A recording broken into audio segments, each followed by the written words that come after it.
The following is a Hoop Ball presentation.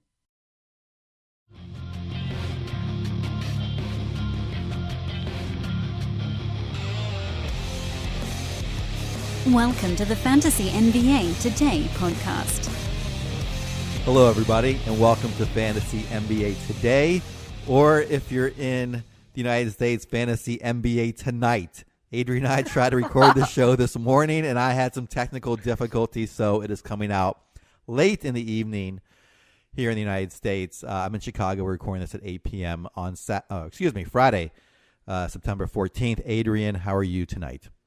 I'm doing great, Neil. You know, it's kind of cool doing an evening show with you, and I don't know if it's just because it's Friday and the weekend's here. I'm all geeked up right now. I'm ready to go, man. How are you doing, Neil? Yeah, I'm doing all right. So, yeah, we recorded this morning. I noticed that the recording somehow cut out really early, so you and I just talked amongst ourselves for basically 40 minutes and had nothing to show for it. So we're going to try to do this again.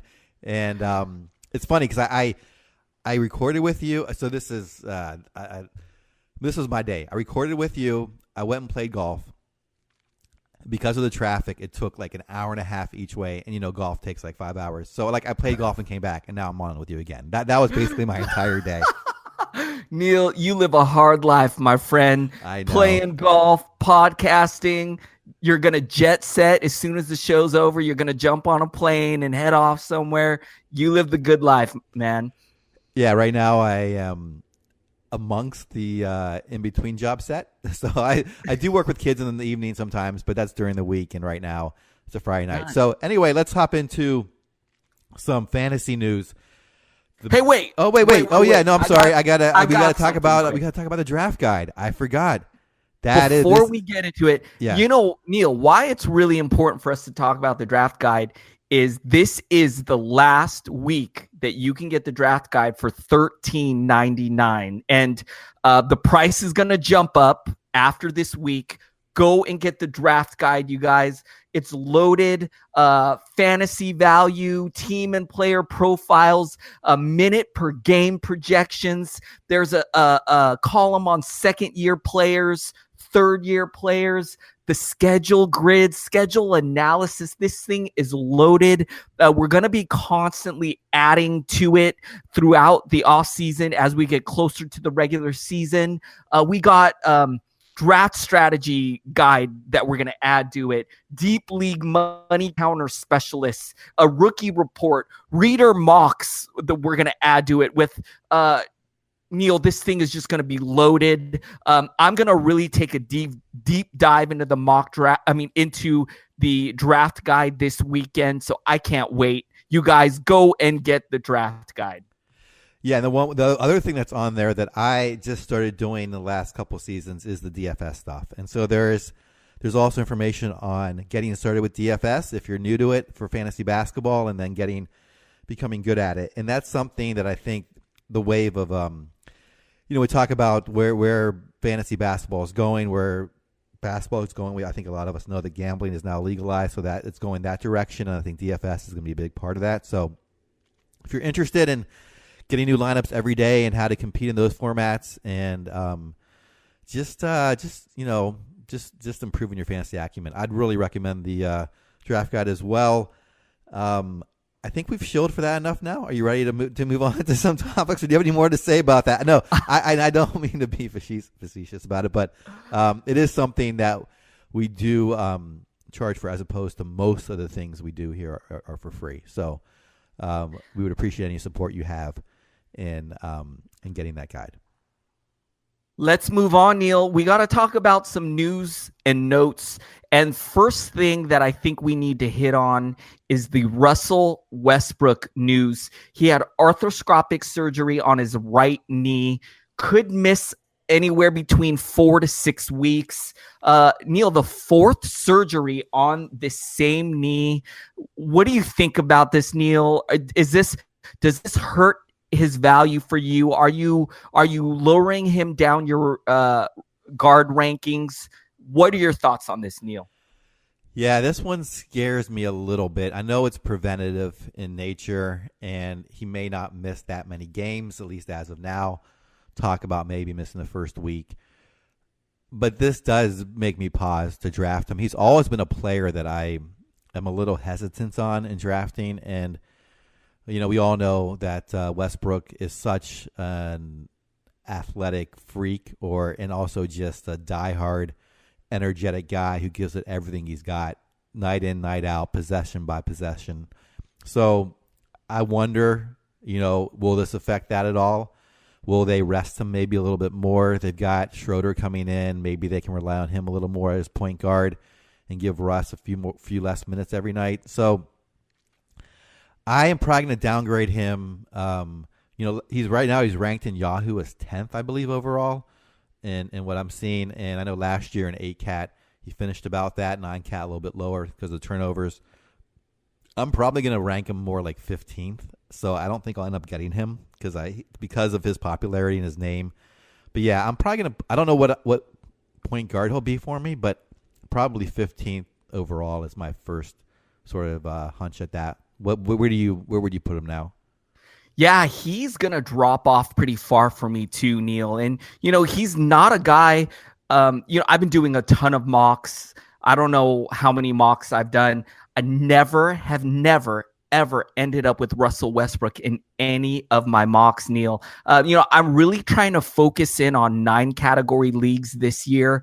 And I know not the greatest player for 9-cat. I mean, he hurts you in 3 categories, right? Turnovers, field goal percentage killer. And last year he was not great at the line. Now, Neil, I do think that was a little bit fluky. I think he's better than what he showed last season at the free throw line. But Neil, I'm really scared about this. This is really scaring me off. Now, from what I can understand, this is a precautionary thing. He felt some stiffness in that knee and just wanted to make sure everything was good. So I don't foresee him missing a lot of time. I think he'll miss the beginning of the season, but he should be fine. But Neil, I am lowering him down pretty far, my rankings. I mean, Neil, I would take guys like Victor Oladipo, Ben Simmons, Donovan Mitchell, Drew Holiday, Kyle Lowry. I would take all these guys ahead of Russell Westbrook. And one thing that really scares me is that a lot of what he does is based on his athleticism. So, he plays with reckless abandon. He goes to the rim like a madman. And as soon as we start to see his athleticism dip, I think we're really going to see him fall off. Now, I don't think that's going to happen this season, but, he is 30 years old. As we said, multiple procedures on this knee. It's pretty scary where he's going in drafts. It's pretty scary to take that risk on him. Neil, any closing thoughts on Westbrook? Yeah, and I'm someone who is a little more risk averse in the first few rounds. I don't want to take someone who may not play a lot of games. So that'll dovetail into my next question if you want to move on from Westbrook. But yeah, so I think I probably will avoid him unless he comes back. Like, let's say I have a late second round pick and he still happens to be there. Then I think, especially if I'm in an 8-cat league, I would take him at that point, and then probably a 9-cat league as well. Are we transitioning to my what's next on our agenda? Wait, you know what? Yeah, is there more you want to talk about on Westbrook? I'm sorry. Yeah, you know what? One thing that I want to touch on real quick is, Neil, do you think that anyone else on this team besides Dennis Schroeder, do you see a huge benefit from some of these other guys on the Thunder with Westbrook potentially missing some time? Well, being in the hot sun all day, I totally lost my memory. And we talked about this morning. I was like, I know there was more we talked about the impact of Westbrook, and I totally forgot. So anyway, so we talked about Schroeder. Is he someone I want on my team? Probably not. He's someone I tend to avoid also in prior years, and I was not planning on taking him this season. I know some other experts are saying he may be a must-own now for the beginning of the season. I don't know that. I might take him, after pick 100. Maybe. I doubt it, though. I'm not too big on him. what do you? So he's probably like the most impacted player, unless there will be others to be sure, but he seems to be the most obvious one. Are you going to draft him? Is he someone you're going to put up in your ranks, increase his ranking because of this? No, I will not be looking for Schroeder at all. And I do agree that at the beginning of the season, he's going to see a nice bump in value. We just don't know how much time is Russell Westbrook going to miss. But, one thing I do like about Schroeder for deeper leagues is I think there's going to be times we see him playing next to Russell Westbrook. I think there's going to be times where the game's kind of out of hand. The Thunder are either getting blown out or they're way ahead. And we're going to see Russell Westbrook sit on the bench, and Schroeder will be the point guard running the show. So, I do like Schroeder's value for deeper leagues, but for standard leagues, I'm just not looking at him at all. And then the other guys that I think could really benefit from Westbrook being out is I think Paul George is locked and loaded, man. This is a guy who really won me over last year. I was really worried about how he'd fit next to Westbrook, his fit on the Thunder. Does he have any injury concern? And he just erased all of those questions for me. I think he, while Westbrook's out, is going to be a first-round value. Even when Westbrook comes out, he's going to be like an early second-round value. So he's loaded. And the other guy I think who's got some sneaky value increase is Steven Adams. Neil, one of the really interesting things about Adams is if you watch a lot of Thunder games, you notice that he boxes out guys so that Westbrook can get rebounds. And, with Westbrook no longer there's 10 rebounds per game that are up for grabs. And I think we're going to see a real uptick in Steven Adams in those boards. I also think they may rely upon him a little bit more for scoring. So I think we're going to see a nice bump from Steven Adams there. Other than that, I think that's about it. What do you think, Neil? Yeah, let me just reiterate. So this is if Westbrook's out, because we don't know how many games he's going to miss, obviously. I really like Steven Adams and Paul George, whether Westbrook is there or not. But let's say Westbrook misses like a couple weeks, right? In those couple weeks, I really see a large bump in value for Paul George and Steven Adams. Yeah, interesting. I'm wondering how those rebounds. There are a lot of rebounds. 10. If I can do double digits is what he usually gets, right? So that's a lot to be allocated. I am curious to see where it goes. I don't know for sure. I feel like sometimes Westbrook facilitates Adams for some easy looks in the at the hoop. So maybe Schroeder can take up the same role.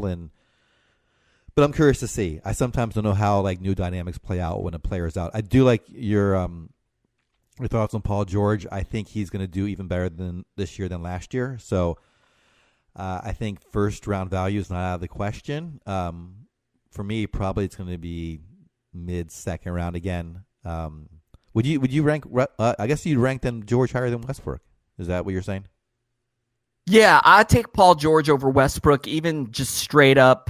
I got Paul George ahead of Westbrook. I'm really fading away from Westbrook, and I don't want people to think I dislike Russell Westbrook. Neil, I had this guy on my team a couple seasons ago, led me to a few championships. I had him that year that he averaged triple-double and he won the MVP. Was such an amazing and fun player to have on my team. And just as a reality NBA fan, Neil, one of the funnest guys in the league. I mean, this guy plays with his heart on his sleeve, just goes all out, 100% all the time. I'm a huge Russell Westbrook fan. This league is 10 times better when he's playing. So, I'm hoping he gets back as soon as possible. I'm hoping this surgery or this procedure doesn't slow him down at all, Neil, because it's a better NBA when he's there. Yeah, I'm a huge fan too of watching him play. So sometimes his numbers just don't add up to his crazy entertainment value of watching him play. So I probably won't get him either. It's interesting though, thing about him versus George. I haven't thought about that. That's curious. Let's Anything else you want to transition to these other rankings I wanted to talk about with you today? One last news item I got for you, Neil, and we'll make this quick because I can't wait to get into your comparison rankings. Oh, yes. Yeah. I wanted to talk. There's been some buzz on the internet today about Kyrie Irving and the New York Knicks planning on going hard after Kyrie Irving in this next free agency period after this season. What are your thoughts on that, Neil? Do you think Kyrie Irving would be a good fit with the New York Knicks? I would really like to see him there. I'm trying to think because I want the East to be more competitive. I mean, that's really what I'm thinking. Right now we have the East with the loss of LeBron. The East has become less competitive, although there are, I think, 3 good teams in the East, and in Boston, Philly, and Toronto. I think with Kyrie going to the Knicks, let's say that happens, and he's paired up, and we have Porzingis back healthy, and these other guys are starting to develop, like Kevin Knox, and who knows what Ntilikina is going to look like, and other players there that they able to recruit. That could be a pretty good team. So I would love to see that combination and just get more competitive balance in the East and throughout the NBA. So if that happened, that'd be great. It feels like Boston stockpiled all the great talent along with Philadelphia. So what are your thoughts? Would you like to see that happen, or does it not really make a difference to you? I would really like to see that happen as well, Neil. And, I think this is something that really could happen as well. When Kyrie Irving wanted out of Cleveland, he never really mentioned Boston as like a target destination. So it kind of makes you wonder, how much does he really want to stay in Boston? And, one of the things I love about this is, not only would he just go crazy on the Knicks, but it would also open up a really good guard spot on the Celtics for Terry Rozier. I think it would make Terry Rozier a very solid fantasy guard option. So I would really love this move. Now, Neil, I do think that Kyrie Irving would be out of his mind to leave the Celtics. I mean, this is a young team that I think can be contending for an NBA title for like the next 7 years, right? The East we know is very weak. The Celtics are stacked. They have so much young talent. They have so many assets that I think, and Kyrie Irving is the alpha on that team. We consider him just the main guy on that team. I think he would be crazy to leave that situation, but I can definitely see him leaving for a team like the Knicks. And, one other interesting thing that I want to add to this is he's really tight with Jimmy Butler. And it kind of makes you wonder, is it possible for him to team up with a guy like Jimmy Butler in New York? Now, I'm not sure that New York has enough money for 2 max guys. I know for sure they have money for 1 max guy, but that would be really interesting if he did decide to team up with a guy like Jimmy Butler somewhere. Yeah, that'd be fascinating. So let's see what happens. That's we're talking the probably 2019 season, right? Because this probably won't happen anytime this season. We're looking at maybe the free agency next summer. But yeah, what interesting buzz. This league has so much buzz. I love it. All right. Do you want to move on to some rankings for this season and what I wrote down, and we can kind of discuss and debate some of these topics? Let's do it. All right. First off, so I'm comparing Yahoo ranks, which we've talked a lot about on this podcast, versus Fantasy Pros, which is an aggregator site that takes rankings from different experts out there and then comes up with a consensus ranking. So right now, and I like to talk about the players near the top because I think those are the most important players on your team, and getting those right can be the difference, can make a huge difference in your outcome. So let's talk about number 1, Harden versus Davis. Yahoo has Harden. Pros have Davis. What does Adrian have? This is really interesting. I think it's really clear for me, at least, that the number 1 and the number 2 picks in this season's draft is Anthony Davis and James Harden. Now, I think statistically, without a doubt, Anthony Davis is the number one player in fantasy.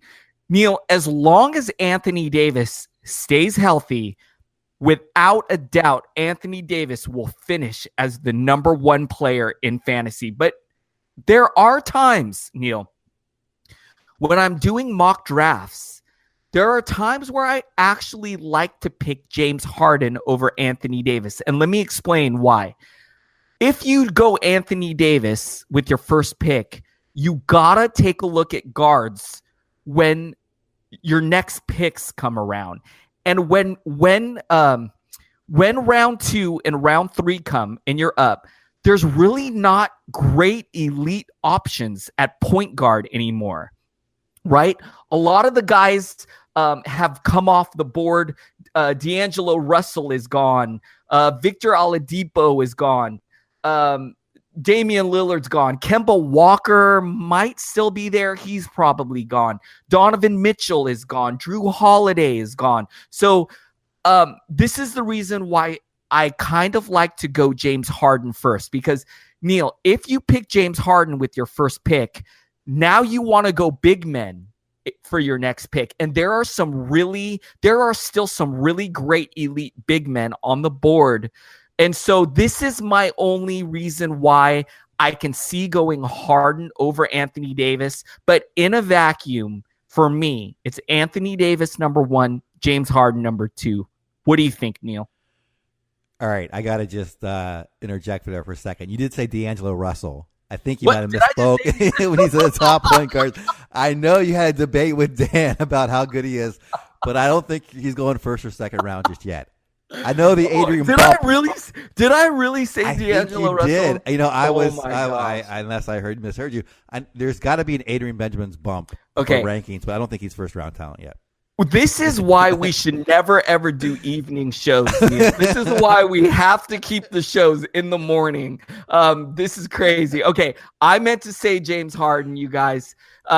Look, Anthony Davis has got to be pick number 1, followed by James Harden. But I do get really tempted. If I have the number 1 pick, I may be tempted to go James Harden number 1, only because there's some really great big men to take when your picks come back to you. What do you think about that, Neil?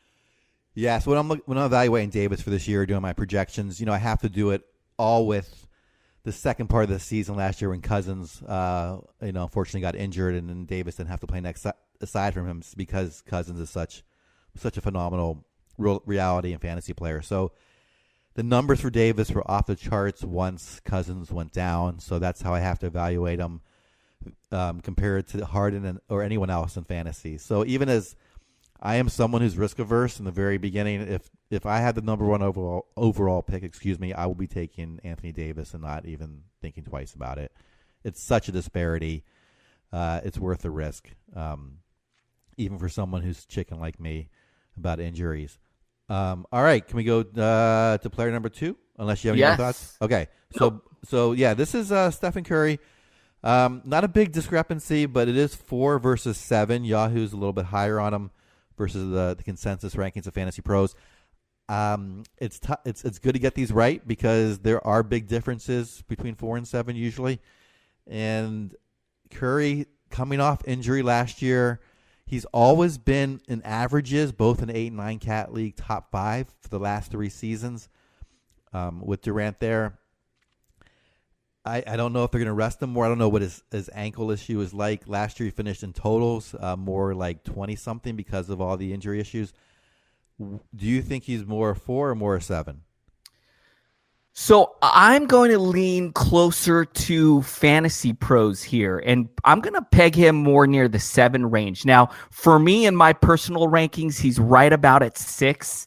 And, Neil, I really love Steph Curry. I mean, this is a guy who, we used to take this guy number 1 not too long ago, and I'm really kind of happy that you might be able to draft Steph Curry in that 7 to 8 range, that he could fall that far. What a value. But, Neil, when we're up at the top of the rankings, we got to get really nitpicky, right? Because we got to try to decide who's better than who.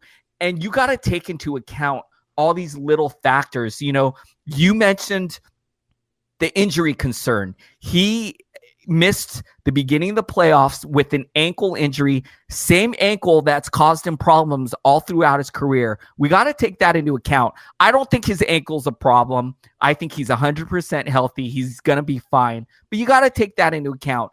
We also have to add in, they added a guy like Boogie Cousins who's going to take up a lot of usage. Now, is this going to take some shots away from Steph Curry? Are the Warriors going to be resting him down the stretch? We know that the Warriors, their main concern is the postseason.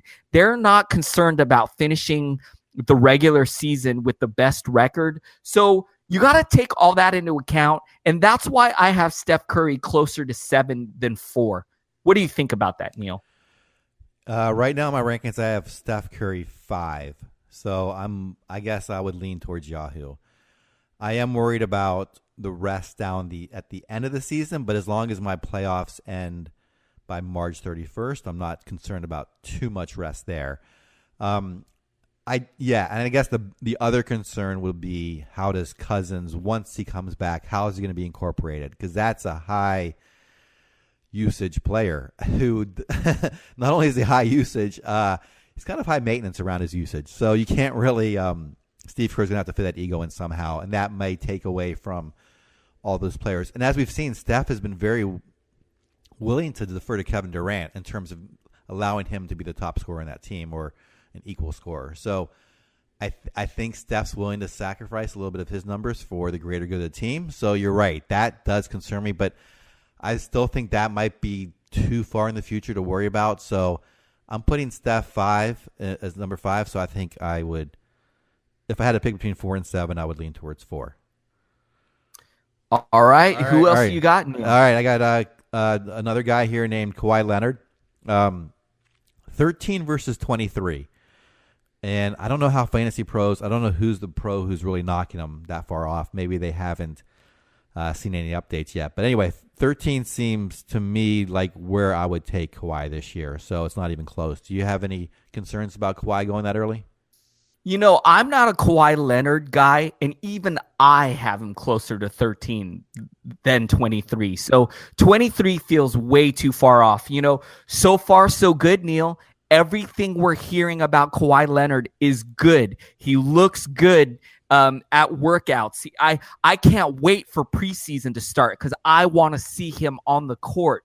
But so far, everything we know, I have no problem putting him closer to the 13 range. Now, Neil, I still don't usually draft him, and I haven't ended up with him in any of my mock drafts, only because I don't want to take him with my first 2 picks, and he's gone after the first 2 rounds. He's gone, and I just always, my first 2 picks, I never look at him there. But for sure, he should be closer to 13 than to 23. What do you think, Neil? Well, that's interesting. So if he is, so even if it was like, let's the second pick could be in the 20s, you still wouldn't take him there?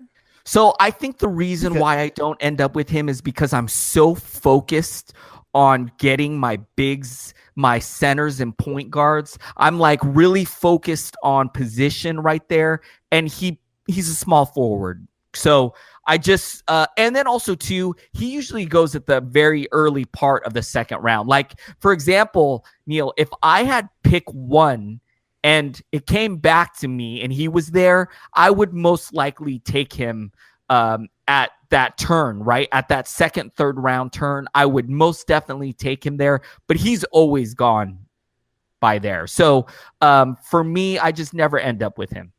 Yeah, that makes sense. So yeah, your ranking of 13 then makes sense, even if you're not taking in the first 2 rounds, because I know you do focus on those point guards and bigs. I don't know how I ever forgot about that. We've talked about that so many times. And I actually love the way it disciplines you in some respects, because for me, the draft can be, I can get the whatever the word is for emotionally distracted. So, and when that happens, I can make bad decisions. So if I want to be disciplined in my draft and I'm someone who can get rattled when someone takes my guy, quote unquote, my guy, and I know that I'm certainly only going after certain positions in certain rounds, then that can really help with sort of my emotional control.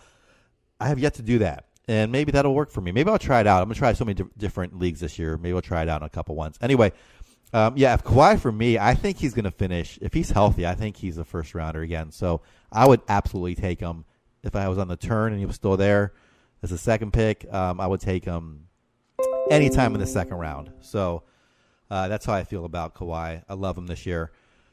Let's go on to, I got one more, and then I know we have one listener one, which we'll get to at the end. So my next guy is Kevin Love. Our fearless leader, Dan Bespris, is high on him this year.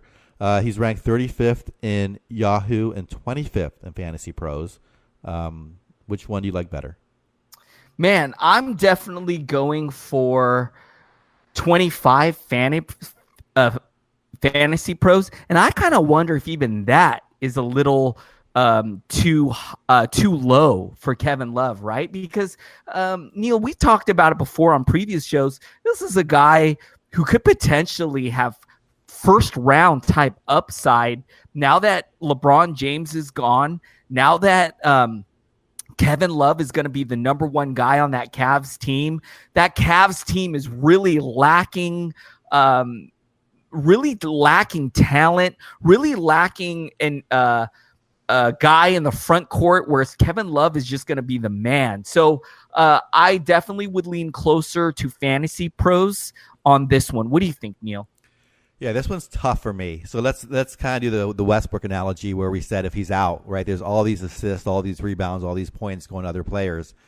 Well, we know LeBron is out. So we have lots of I think the points and rebounds will definitely go up for Kevin Love. I think his three-pointers will probably go up. His assists will go up some. How much, I don't know. I did look at the numbers, and obviously he's not going to be Minnesota Kevin Love again.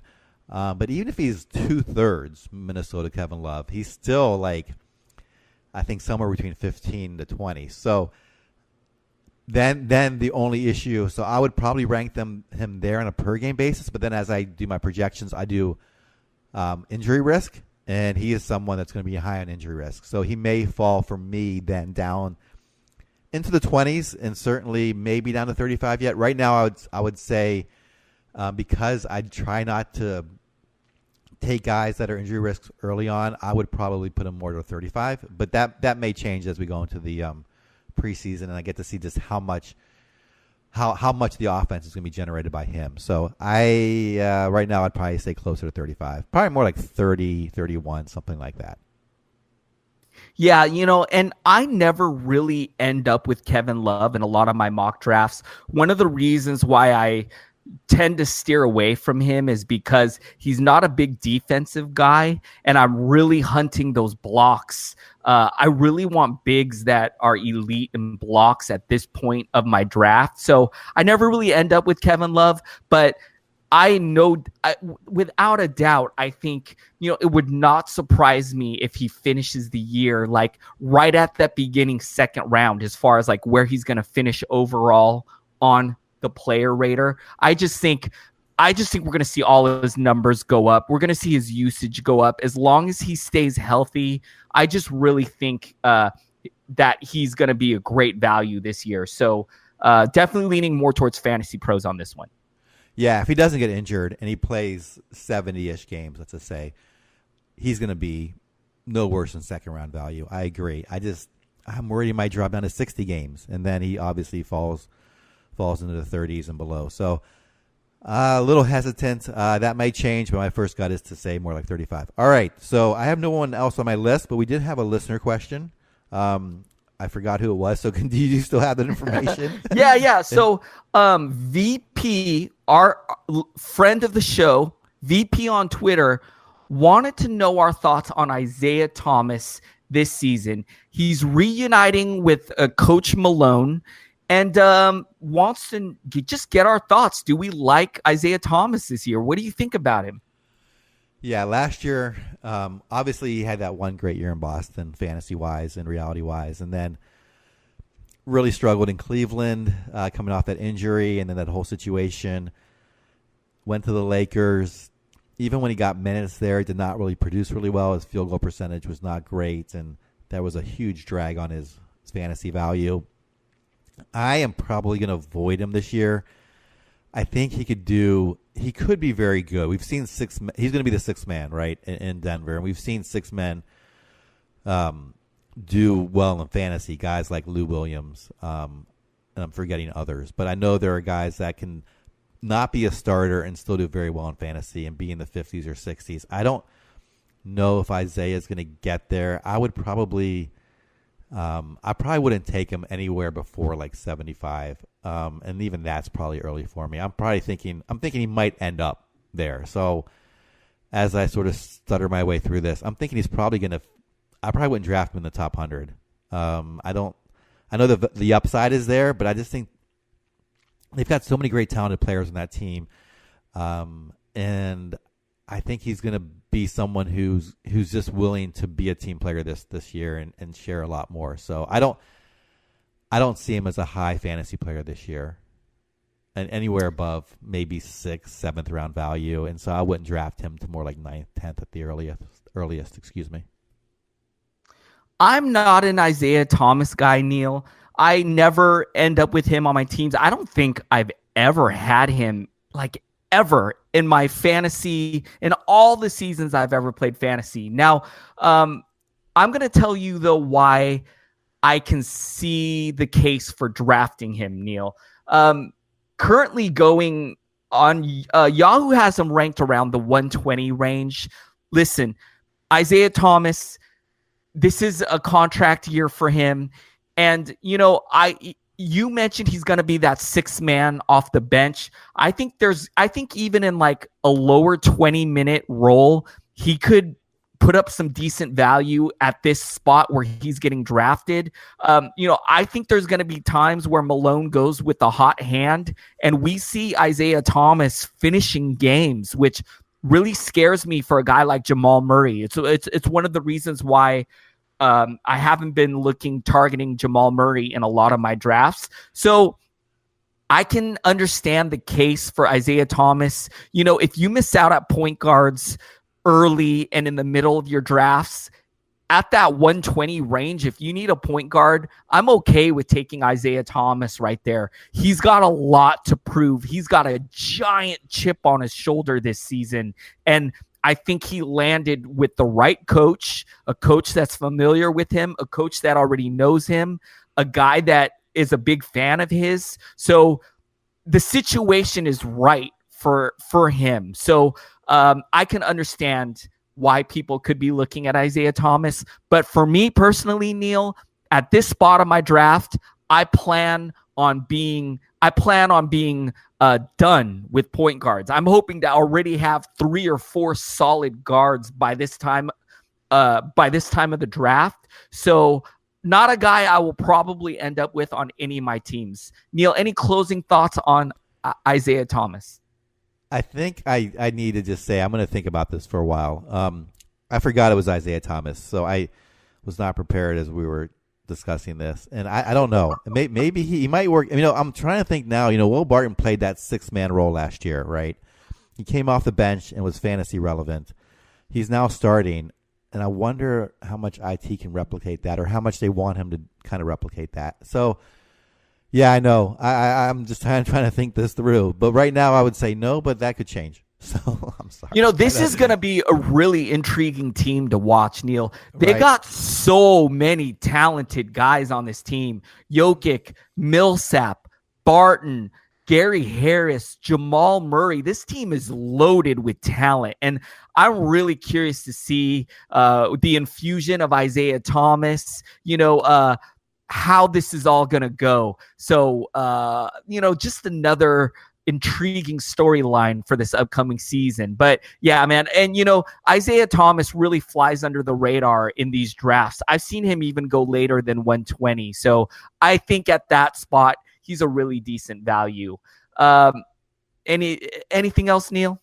No, I think it's something I'm going to have to really look into. A lot of these guys that are sixth men, I usually don't value, I think, appropriately because I look for minutes, but he is someone who could be a big spark off the bench, and Denver is a high-octane offense. So I'll have to think about this. So maybe I'll just go back to VP on Twitter once I know what I'm talking about. Anything else you want to talk about? You want to talk about your big plans for the weekend?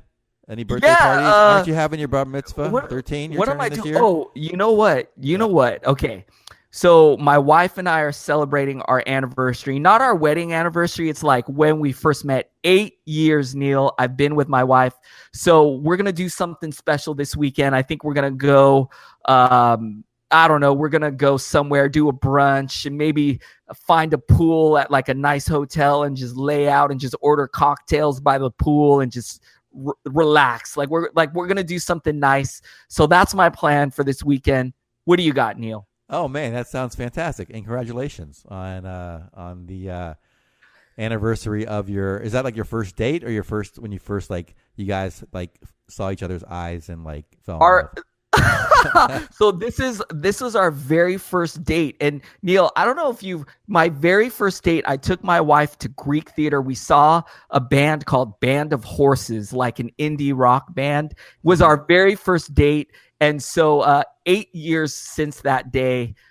So I'm really excited. We're going to get rid of the kids. We're dumping the kids off with some friends and we're just going to spend some time together. It's going to be wonderful. Oh man, that's awesome. Congratulations. I will, I've got, so I do a lot of tutoring here with high school and middle school kids, and I've got a busy weekend of tutoring. So I'll be doing that, and along with updating my rankings. So that'll be my weekend, I think. Nice. You guys, hit us up on Twitter. You can hit Neil up at Ball with Neil. Wait, is that your Twitter, Neil, or have you changed it? It's still my Twitter handle, yes. And I'm sorry I forgot to mention all these things. Oh, did I mention this is a hoop ball presentation? I think that was supposed to come in minute 1. So, Neil, I think this evening show just threw us off. We never, ever do shows on Friday night. So I think we just both got kind of thrown off. Hit me up at Adrian Benjamins. Hit Neil up at Ball with Neil. Send us your questions. We're going to end every show with listener questions. VP, thank you for the great question. You guys, we're getting closer to the season. Make sure to get that draft guide. I got an early draft coming up like next week. We're like 32 days away from the NBA season, you guys. So go get that draft guide now get it this weekend while it's still $13.99. You guys have a great weekend. Neil, send us out of here, bud. All right, man. Yes. So I will say the draft guide, that was at one point. It is $13.99, and I think it does go up next week, if I'm correct. I don't know what it goes up to, but I believe it goes up $2.15.99. And yeah, it's a great way to support the show if you like the content here. And with that, Adrian, have a wonderful weekend with your kids and with your wife, and we'll talk to you all later. Good evening.